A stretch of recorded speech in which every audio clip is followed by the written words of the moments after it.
Good evening, Belize, and welcome to XTV's news broadcast for Monday, March 17, 2025. Making the headlines tonight, GAF interceptor escorted out of Belize waters near Hunting Key.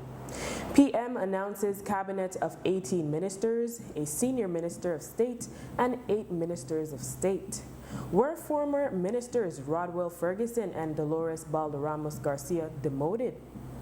And woman found unconscious in Concepcion later died. We take our first break and return with the news in detail.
Lahket Meyahil, Belize, Il Ichianilong.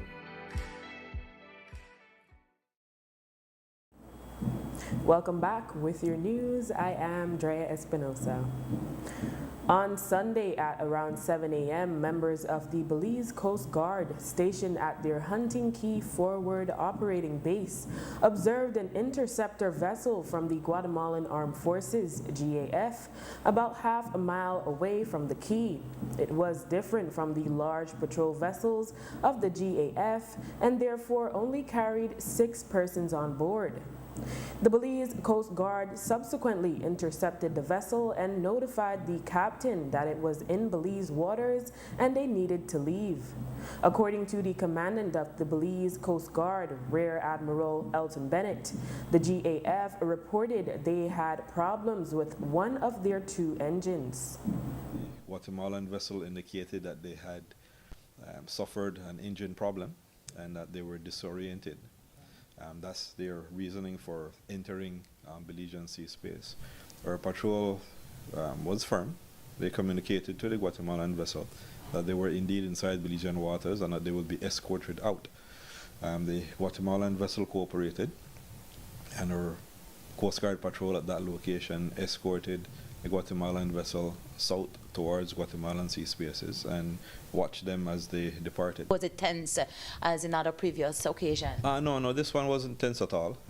They had acknowledged that they were disoriented, which we find to be very strange, and that they had suffered an engine problem, which there were indicators of them not able to steam the way a vessel of that capacity would be able to steam. So they were somewhat suffering from engine problem, and they did not hesitate.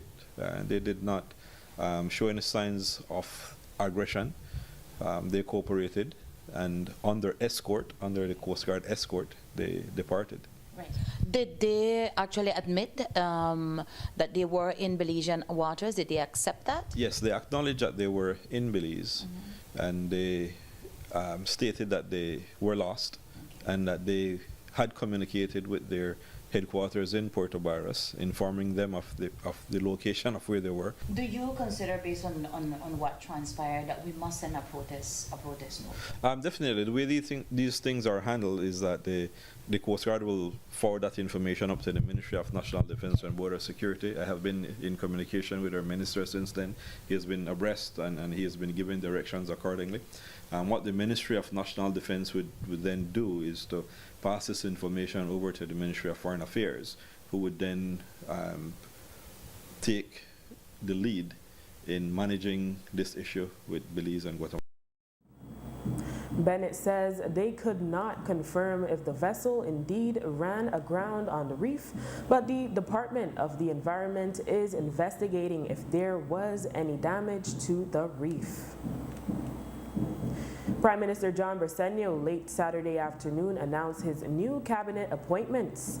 There will be 18 full ministers, 8 ministers of state, and a new post of senior minister of state. In arriving at the cabinet appointments, any prime minister considers seniority, performance both at the polls and in previous portfolios, qualifications, and loyalty, among others. Perhaps the biggest win goes to newcomer Tia Garcia Ramirez, who will become a full Minister of Government on her first win at the polls. She is being assigned Human Development, Family Support, and Gender Affairs.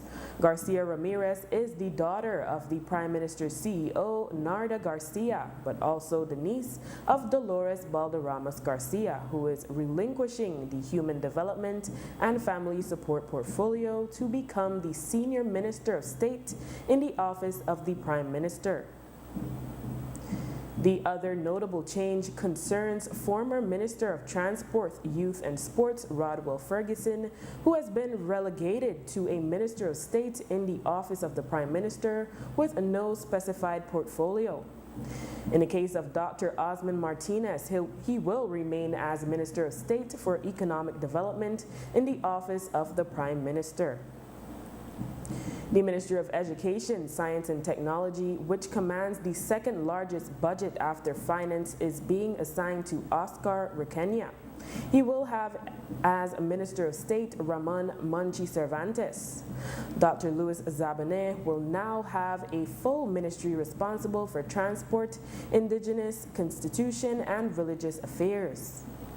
Also being elevated to a substantive minister is Oscar Mira, who gets national defense and border security, while Florencio Marin Jr. will now serve as Minister of Rural Transformation, Community Development, Labor, and Local Government. The Prime Minister keeps finance, investment, and economic transformation, e-governance, and civil aviation. Cordell Hyde is to remain Deputy Prime Minister and Minister of Natural Resources. Julius Espat retains infrastructure development and housing. Kevin Bernard keeps the Ministry of Health and Wellness, while Anthony Mahler will be responsible still for tourism and diaspora relations, but gets youth and sports. Francis Fonseca has been assigned foreign affairs, foreign trade, and culture and receives immigration. Jose Mai retains agriculture, food security, and enterprise, while Michelle Shabat holds on to public utilities, energy, and logistics. There are no changes to the portfolios of Andre Perez with Blue Economy and Marine Conservation, but Nemo goes to Henry Usher, who keeps public service and good governance. Orlando Habet retains his same portfolio of sustainable development, climate change, and solid waste management. And Kareem Musa remains as Minister of Home Affairs. Anthony Sylvester will continue as Attorney General. The other ministers of state are Devin Daly for Youth and Sports, Ramiro Ramirez for Sustainable Development and Solid Waste Management, Gilroy Usher for Public Utilities, Energy and Logistics, Alex Bologna for Agriculture, Marconi Leal Jr. for Foreign Trade. Stuart Leslie will serve as Cabinet Secretary and Chief of Staff. All the area representatives-elect of the People's United Party were sworn in today in Belmopan. They took turns to take their oath of office and allegiance at Belize House before the Governor General. Prime Minister John Briceño was present for the individual ceremonies this morning.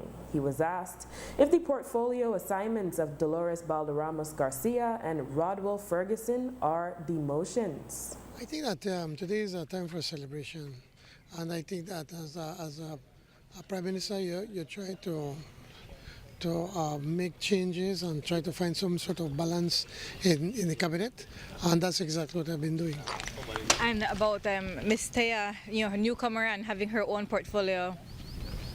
Again, I said I'm trying to find a right balance, and as to Mrs. Garcia Ramirez or Ramirez Garcia. She's a newcomer, she's a woman. We need to have somebody else in the cabinet.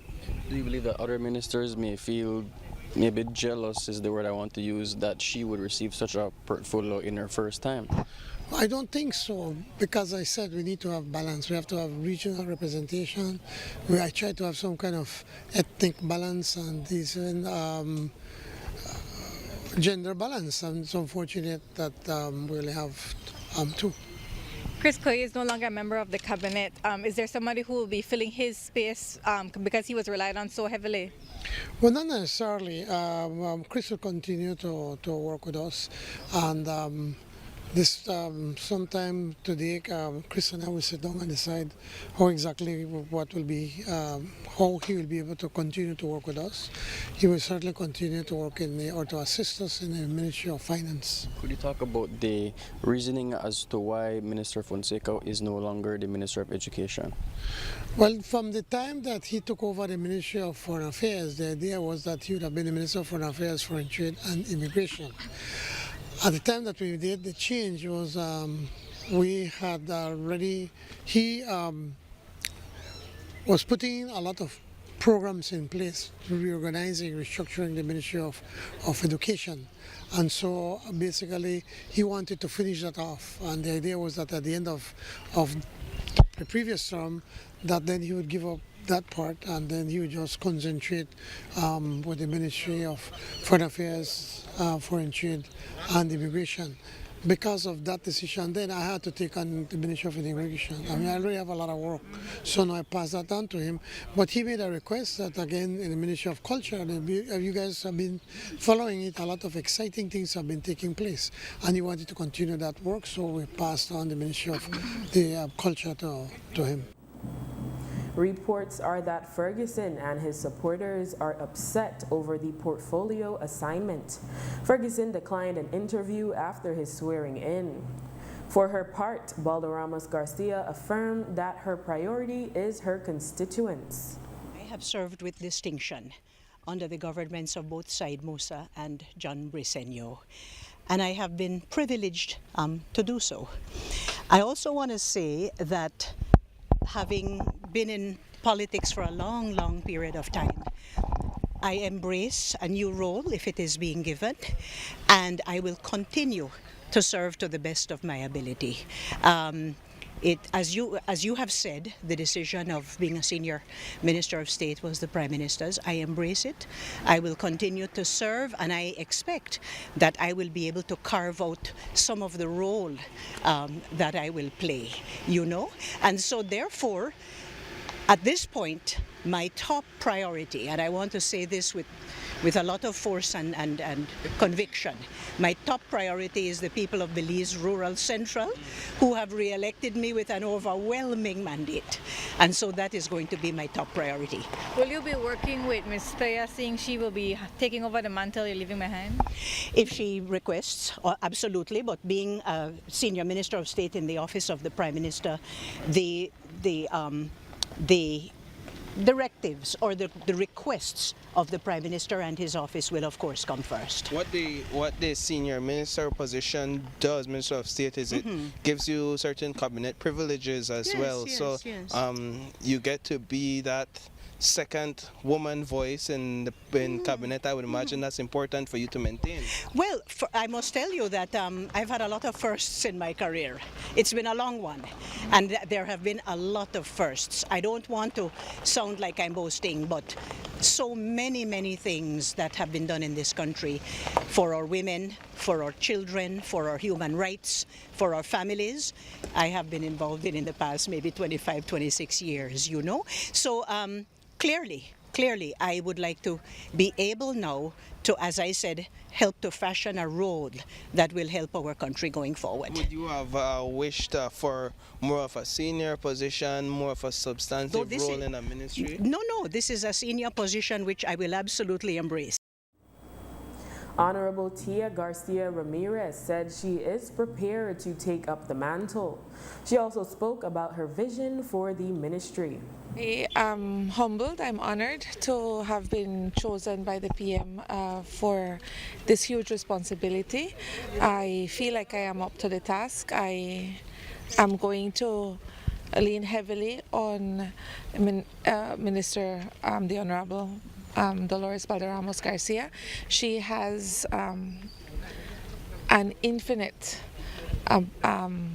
amount of energy, of knowledge and energy and passion for the ministry. I like to say she is that ministry, and so I will definitely need her support, her assistance, and I have the special envoy who is ready to hit the ground running with me and work closely together with me, and so I feel that there is a lot of work to do, to continue to do in this second term for the Briceño administration, and I am going straight over to the ministry to see what needs to get done and to be able to continue the work. I think in the first term a lot was done by Minister Dolores Balderramos Garcia in terms of revision of legislation, in terms of the gender policy, to push that through, and so I think now it falls to me to work on the processes. There's a lot of feedback from the public, from the customers, that the services are not what they ought to be, or the receiving of the services. And so I think a lot of customer service, and to be able to expand the services to all the districts, to all the towns, to all the municipalities, and ensure that help gets where it needs to be. Garcia Ramirez was asked to respond frontally to the view that she is being favored simply because of her relation to the Prime Minister's CEO. There must be some sort of disappointment among some of your colleagues, even those who have experience, and yet a couple of them even got Ministry of State positions. I think you'll have to ask them about how they feel. I generally don't like to speak on anyone's feelings except my own. But I mean, you know how these things go, Minister. Do you feel as if there's some level of favoritism at play here? I think that the call to serve comes from the Prime Minister. I believe it is his choice, and so you will have to ask him why he chose. But generally, I will tell you that women, we have to work 2-3 times harder than men to get half of the recognition, if we're lucky sometimes. And so I know that my Prime Minister sees me for a hard worker, sees me for somebody who delivers, sees me for somebody that doesn't mind working in the background or in any capacity, which he feels that he needs to put me. I was ready to serve just in my own constituency if that's what he chose. And I think that I'm correct in saying that if he does not feel that I am up to task, then he will ensure that he demotes me as well and puts me where I ought to be. It's not favoritism. I think he chooses and he selects carefully, and he has to take a number of things into consideration: demographics, certainly gender perspectives, interests, and all manner of things. We have a good group of 31, and I think that it wasn't an easy task for him. I actually don't really envy him the task of picking a cabinet amongst all the very good minds and all the good people that he has surrounding him. So I think that he did so with a heavy heart and weighing all his options and weighing all the things that he had to. And so I am honored. I am, like I said, deeply humbled, and I will start working today. The Prime Minister today also shared that by Wednesday, the list of CEOs should have been announced. He informed, though, that the majority of CEOs from their previous administration will remain, and there will only be a few changes. He was asked if Rodwell Ferguson's change of CEO multiple times was one of the reasons why he was demoted from a substantive minister to a minister of state. No, it's that he had a CEO. He had Valentino Shal. Well, because we were coming already in my mind, I was already seeing that we will soon come to the end of the term, so it did not make sense to bring in a new CEO to be able to work with him. But I put him to work with me simply because I believe that Minister Ferguson has a lot of goodwill, and a lot of people know him, and he gets along with everyone. And so I think that by him working with me, I can put him to special assignments. Hey, there's an issue happening wherever it is. I say, please go and look into it for me, and let's try to settle it. And then he can work directly with me. I think that he can be more effective in that way.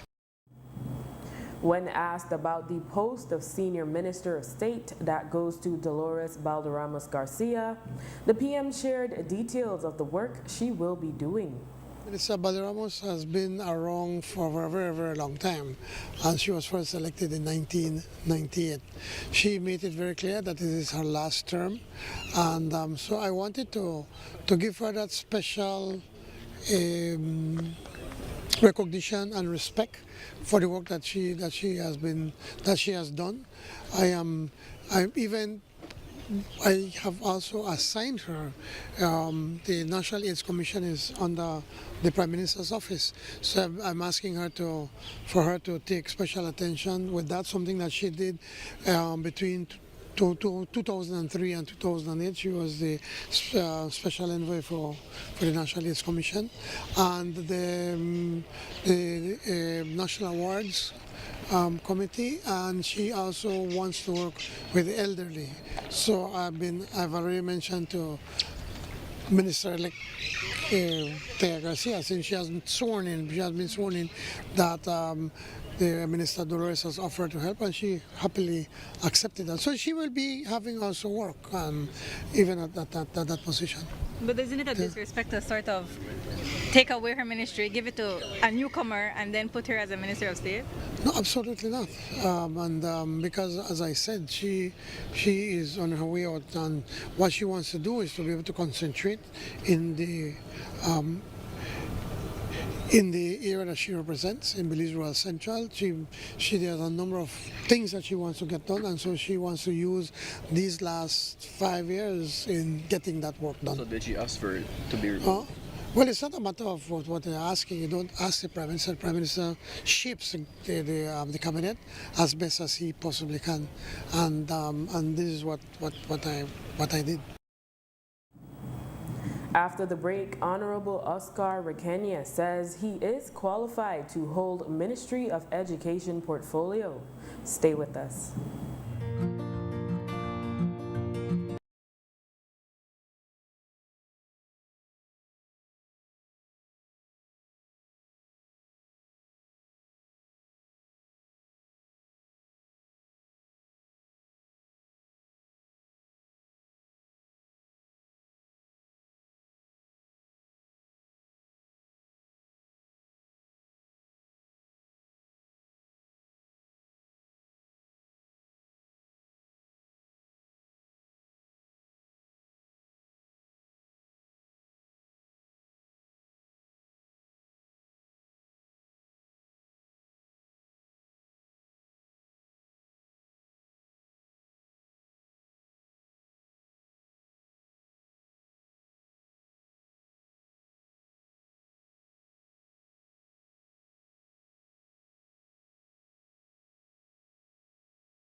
carretera 28 Freetown, donde estás mejor vivo que muerto. Farmacia Freetown, teléfono 22 32 87 6. The area representative who will be overseeing the overall expenditure of the second largest budget in government will be Honorable Oscar Requena, now Minister of Education. He is a career educator and today expressed his gratitude for the confidence expressed in him by the Prime Minister. I was not anticipating anything. I'm here to serve, and I serve at the pleasure of the Prime Minister. The people elected me as the area representative for Toledo West, which I am eternally grateful for. The matter of cabinet appointments, as I said earlier, is strictly the Prime Minister. In terms of my value that I bring to the ministry, I want to say that I spent 24 years in education before venturing into the field of politics. So I served from a primary school teacher to a principal, a curriculum officer, and then a district education manager. So I feel that over the last 24 years that I served in education, I have learned a lot.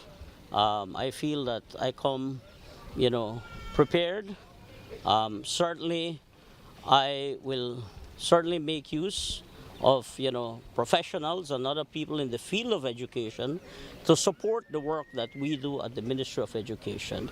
So it's an honor. It's indeed a privilege to be asked to serve as the Minister of Education.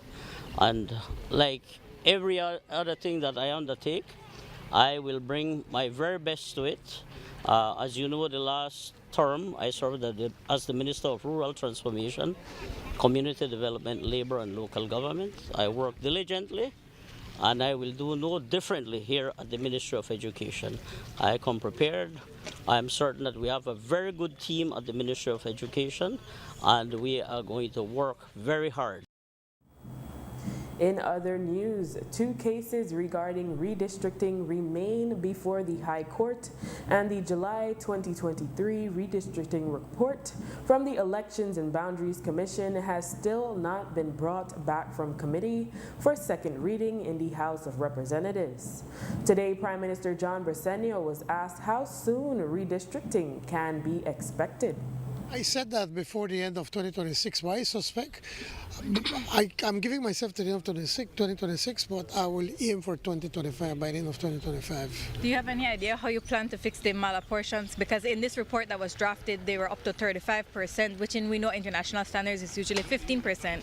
Will some of the city constituencies be cut? Well, that's exactly the reason why we decided that we have to do it all over again.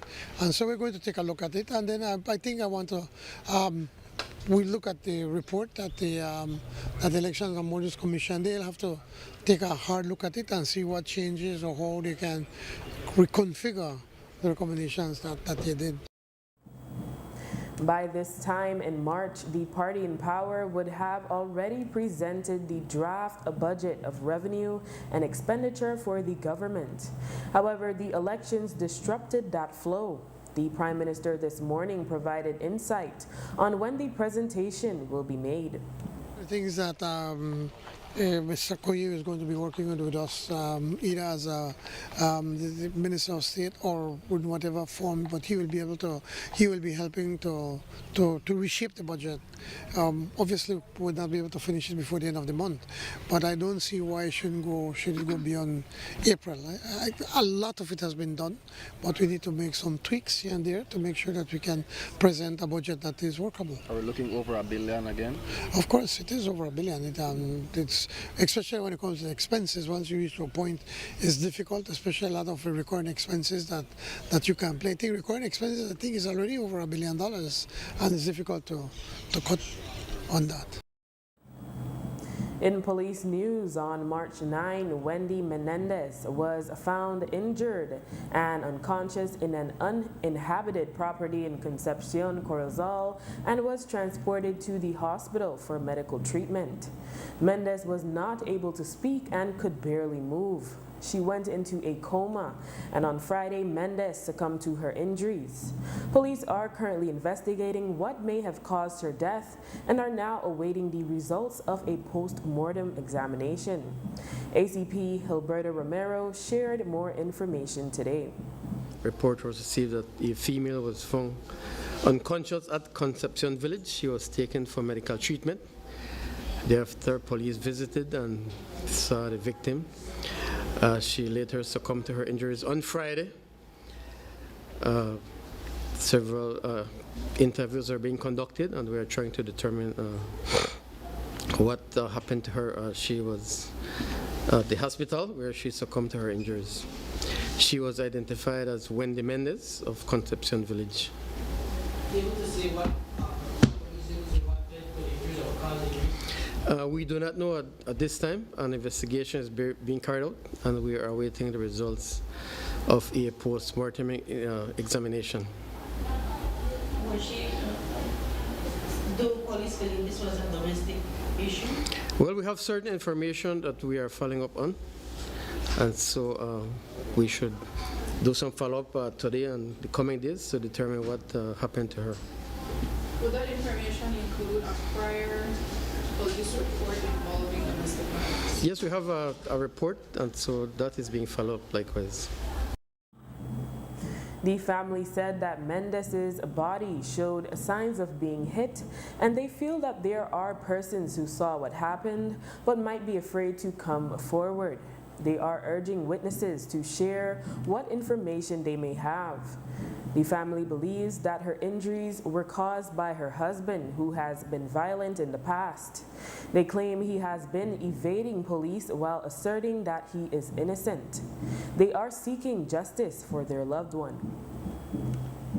Down south on Sunday night around 7, police in Punta Gorda, Toledo, discovered the body of a man near the cemetery. It was later identified as that of Dutton Coy. According to preliminary investigations, Coy was socializing with 2 others and consuming alcoholic beverages. Sometime after, gunshots were heard in the area. Police have since detained 1 person for questioning and are seeking another.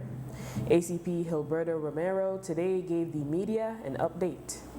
Okay, on Sunday, the 16th day of March 2025, around 7 p.m., Punta Gorda police visited an area around the cemetery in Punta Gorda town, where they found the lifeless body of a male person identified as Dutton Coy with gunshot injuries.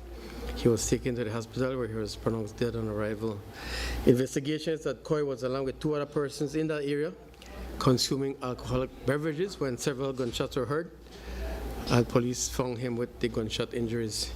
There is 1 person in custody at this time. We are seeking 1 more in connection to this murder investigation. Any possible motive so far? Not so far. The only information we have is that they were consuming alcoholic beverages, and then the shots were heard. So who is the main suspect? Any of the who are drinking with him? We have 1 person in custody. We are seeking 1 more.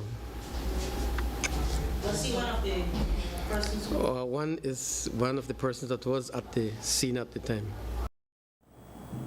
After the break, a Daily Mail says source close to 3 Revere women pointing to carbon monoxide poisoning. Stay tuned. Ladies and gentlemen.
quarter of 2025.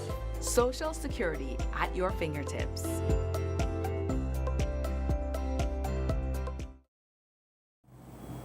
For one Fairweather Street resident in Belize City, her birthday ended up being more exciting than she bargained for, and unfortunately not in a good way. Sometime after 9 on Sunday morning, the resident was in her room where she lived alone when a fan mistakenly knocked over her birthday cake, which was decorated with lit candles. This caused a fire to spread through her room. Station supervisor at the National Fire Service, Gladstone Buckner, told the media that the damage was kept at a minimum. The first fire occurred in the morning on Fairweather Street as we jumped the bridge on the right-hand side. It's a two-story wooden structure. Only one room in that area, 16 by 10, got slightly damaged, not completely damaged. It all occurred due to the young lady birthday, Miss Smith birthday, and she was having her birthday cake, and the fan accidentally knocked down the cake with the candle on top. So she lost everything. What was the damage? not severe damage. It wasn't severe damage. Minor damage. Minor. How Minor damage. much importance did the quick reaction from the fire department play in this? Well, seeing that it's right across this bridge, they responded very quickly. Bear in mind, it's a wooden structure, two-story. And only just a portion of the room got damaged downstairs. That's really quick enough. So it could have definitely been worse. It could have gotten far worse than what it did. And how many persons occupied the room, able to see? Well, only one person, only Miss Smith was in the room. She's the only one staying in that room at the time. Yeah. Some 3 hours later, that same day after 12, another fire broke out near Ebony Street in Belize City. In that incident, a cement bungalow was engulfed in flames and all the contents inside were destroyed. We have also another house fire on Ebony Street, which a cement bungalow structure that actually completely get destroyed, all the contents inside. As far as investigation reveals is that we understand that the person who owned it, Miss Humes, is deceased, and I think her daughter lives in the house now. Yeah. Any idea what caused the fire? The officers are out there, they're still looking at that. Earlier on Friday, another house was destroyed by fire in Hattieville, Belize District. A wooden structure was destroyed, leaving a woman and her 2 kids without a home. Buckner said that the fire was caused by an electrical overload. The one in Hattieville, it's in the old Hattieville area on the Boom Road. It's a wooden structure, about 4 feet elevation off the ground, completely destroyed. You have one female and her 2 kids staying in the house. That one, the fire originated in the kids' room, and again, electrical have a lot of role in that one. We find beadings on where the fan was plugged in, and we actually discovered that there's only a 20 amp breaker that was feeding that whole entire building. So overload, right? On February 22nd, 26-year-old Wafay El Arar, 24-year-old Imain Mala, and 23-year-old Qatar Naquad, U.S. nationals of Moroccan descent from the city of Revere in Massachusetts, were found dead in their hotel room on Ambergris Key in San Pedro. The police department had asked the National Fire Service and the Department of the Environment to test the room for the presence of carbon monoxide. Based on the results, the National Fire Service indicated they had ruled out that carbon monoxide was present in the room. Now, the Daily Mail has reported the early suspicion that it may have been, in fact, carbon monoxide poisoning that led to the women's deaths. On March 11, the Daily Mail wrote in an article that while the women's cadavers have been repatriated and a second autopsy is being conducted, complete results are expected in a month's time.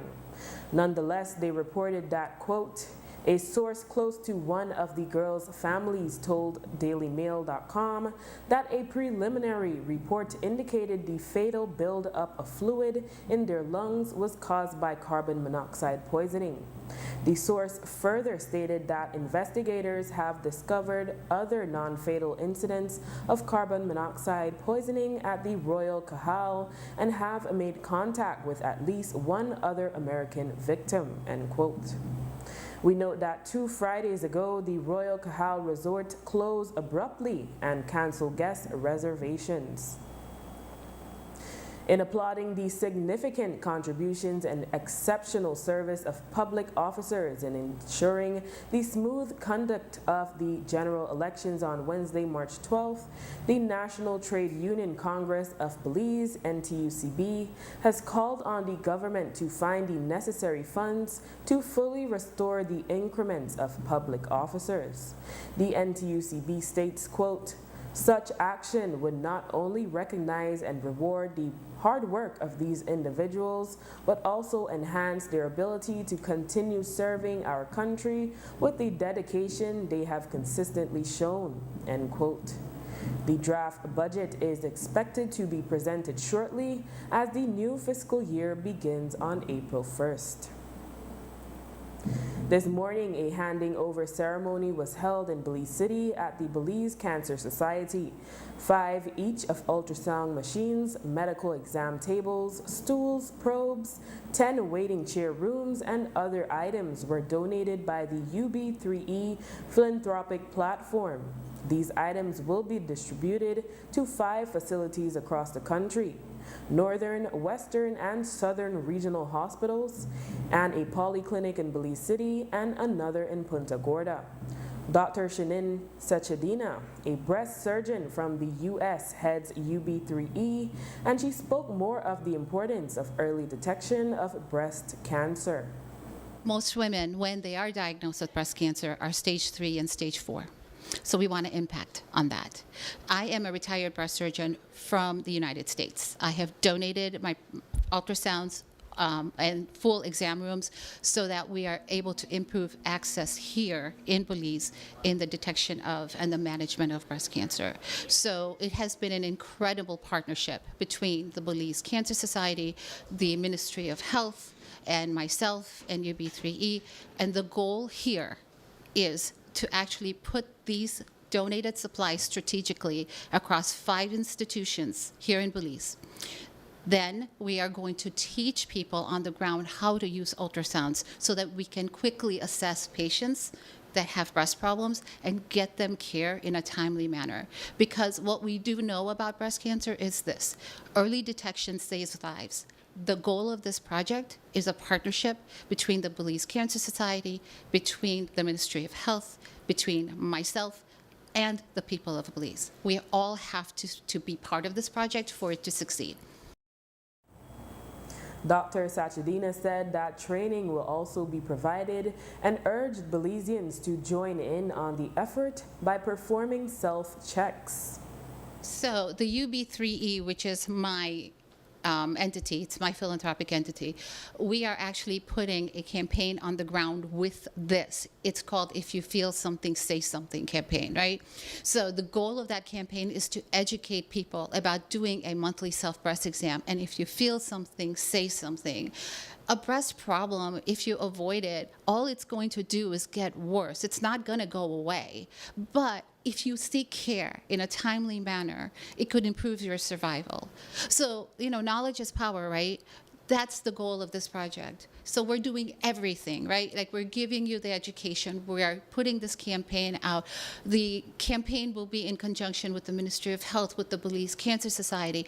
But the people of Belize have to be a part of this project. You have to, for this to succeed. Breast cancer is the #1 cancer of women in this country. And over 68% of them present as stage 3 and stage 4. It doesn't have to be that way. And my goal here is to come up with this plan where we're putting these ultrasounds. So even if you don't have a mammogram, if we can tell these institutions, if a woman comes in, do a quick breast ultrasound, and if a lesion looks suspicious when it's small, get those patients to the appropriate healthcare, get them evaluated by a radiologist and a surgeon, and get them care. Marcia Escarpeta, the director and treasurer of the Belize Cancer Society, spoke on the impact the donation will have on healthcare in the country. These ultrasound equipment, it's an entire room.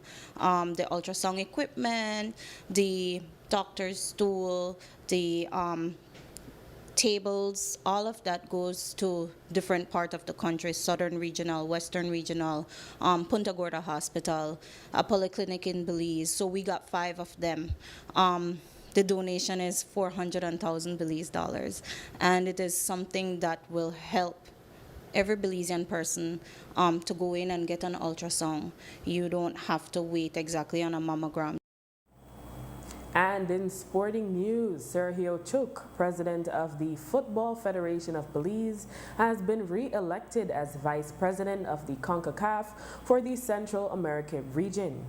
The election for the CONCACAF Regional Council took place on Saturday in St. Lucia during the CONCACAF Congress. The FFB on Saturday indicated that this marks a significant achievement for Belizean football on the international stage. It added, quote, Chuk's re-election is a testament to his strong leadership and unwavering commitment to the growth and development of football in Belize and across Central America, end quote.